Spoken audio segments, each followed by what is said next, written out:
관세음보살. 건강은 정신력에서 온다. 마음씀을 잘하는 데서 온다. 부처님께서 앉은 자리에서 6년을 보내셨고 역대 큰 스님들 도를 깨우치기 위해 앉은 자리에서 일어나지 않으신 채 용맹정진하여 도를 깨우치셨습니다. 백중 합동 49제의 불자님들, 스님과 함께 기도하시느라 모두 고생들 하셨습니다. 정성을 다해 기도에 임해주신 불자들 중에 눈물겨울 정도로 성으로 하신 불자님들, 반드시 불보살림의 가피가 있을 것을 확신합니다. 한 가지 아쉬운 점이 있다면 40대, 50대, 60대 초반 불자들을 지켜보았습니다. 몸의 건강들이 어찌 그리 약한 사람들이 많은지 심히 걱정이 됩니다. 스님은 앉은 자리에서 7시간, 8시간을 앉아서 연불하고 법문을 하는데 불자들은 고작 3시간, 4시간 동안을 못 참고 왔다 갔다 하면서 가만히 있지 못하고 죽겠다 합니다. 그러니 어찌 기도에 정성을 쏟겠습니까? 평소에 탐진치에서 벗어나지 못하고 마음씀을 잘못하고 살아간다는 것을 증명하는 것입니다. 한마디로 삶을 살아가는 정신력이 많이 부족하다는 것을 말씀드리고 싶습니다. 기도에 집중하지 못하는 것과 한자리에 앉아서 몸이 가만히 있지 못하는 것을 보고 어찌 저리 정신력이 부족할까? 정신 건강을 살리는 참선을 해야 합니다. 몸과 마음이 건강해집니다.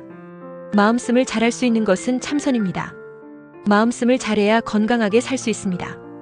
건강하지 못한 사람들의 결론은 평소에 자신밖에 모르는 아상을 가지고 살기 때문입니다. 몸과 마음이 따로 논다는 것입니다. 몸도 마음도 건강하지 못합니다. 건강이라는 것은 강한 정신력에서 옵니다. 정신력이 강해야 몸도 마음씀도 건강하게 살 수 있다는 것입니다. 부처님께서 열반을 앞두고 계실 때 제자 아나는 슬피 울며 말했습니다. 세존이시여, 부처님께서 가시고 나면 저희들은 누구를 믿고 의지해야 합니까? 자신을 빛으로 삼고 자신을 의지하라. 진리를 빛으로 삼고 진리에 의지하라. 다른 것에 의지해서는 아니 되느니라. 자신의 마음을 스승으로 삼으라는 이 말씀은 자신을 거대한 빛으로 삼으라는 뜻입니다. 자신을 구하려면 자신의 눈을 뜨는 방법 이외는 없다는 것입니다. 그것은 자아의 자만으로부터는 결코 발생할 수 없는 자아의 한계를 통감하고 자기를 응시하는 사유를 필요로 해야 할 것입니다. 다른 사람을 따라 스승으로 삼지 말라는 것은 자기에 대한 우월감을 표현하는 것이 아닙니다. 자신이 스승이 되어야만 다른 사람들을 가르칠 수 있다는 뜻입니다. 다른 사람들을 가르치기 위해서는 자신부터 실천을 해야 된다는 뜻입니다. 절 집안에 인연 맺어 실천하는 것. 첫째, 부처님 공부를 반드시 할 것. 둘째, 하루를 시작하고 하루를 마감하는 감사 기도를 반드시 할 것. 셋째, 마음씀을 잘할 수 있는 참선 기도, 참회 기도와 특별 기도를 하는 것. 넷째, 아는 것만큼 전하고 가진 것만큼 베푸는 것, 봉사하는 것을 반드시 해보십시오. 건강할 것입니다. 늙어가고 죽음은 피할 수 없다 하더라도 추하지 않고 건강하게 살다가 죽어간다면 가족이나 인연들에게 좋은 본보기가 될 것이 아니겠습니까? 내 마음이 곧 스승이다 라는 말은 무상과 인연을 사유하고 자아를 조절하여 욕망을 승화시키는 어려움을 통감한다면 거짓 없고 진실만이 있는 진리와 친해지고 싶다는 인연이 발생하게 됩니다. 부처님의 가르침이 결코 어려운 것이 아닙니다. 그 가르침에 접근할 수 있는 인연을 만나는 것이 어려운 것입니다. 부처님 가르침의 인연을 만났으면 부처님께서 주신 진리의 말씀이 담긴 성스러운 경전책을 보고 스님들의 법문을 들어서 지혜를 밝혀나가지 못하면 건강하지 못한 중생의 삶에서 벗어나지 못합니다. 그 원인을 한마디로 말하면 자아의 과신입니다. 내가 낸데 라는 아상입니다. 특히 현대를 살아가는 아상으로 인하여 자아에 대한 우월감은 이상할 정도로 심각합니다. 아집의 관념을 분쇄하지 않는 한 시대가 변했습니다. 하는 현대인들에게는 구원은 없습니다. 자아와 자신과의 만남은 다른 사람과의 만남 이상으로 중요하므로 소중하게 생각해야 합니다. 자아가 자기와 만나려면 이 자아를 잘 조절해야 합니다.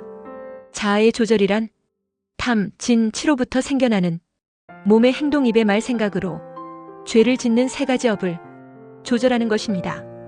몸과 입과 생각하는 이 세 가지 업을 잘 조절해야만이 비로소 최종적으로 의지할 수 있는 자기를 발견하고 올바른 자신에게 의지할 수 있게 됩니다.